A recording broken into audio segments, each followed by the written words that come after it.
Emergency గురించి ఎవరు ఏ మాట ఎన్ని మాటలు మాట్లాడినా జయశంకర్ మాట్లాడేది మాత్రం చెల్లుమని చెంప మీద దెబ్బ కొట్టేటటువంటి పాయింట్ అనమాట.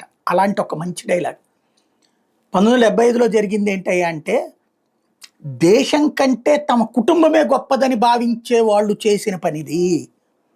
అంతే కదా.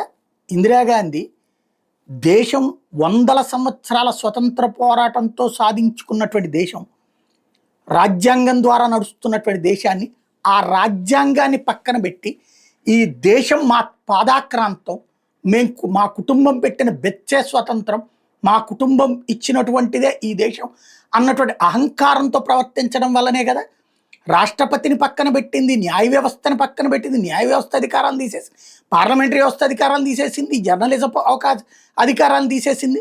నియంతృత్వం అనేటటువంటి దానికి పరాకాష్ఠగా చేసినటువంటి ఘనతకి కారణం తన కుటుంబమే దేశం కంటే గొప్ప అన్నటువంటి భావన అన్నదాన్ని ఎక్స్ప్లెయిన్ చేసుకొచ్చారన్నమాట.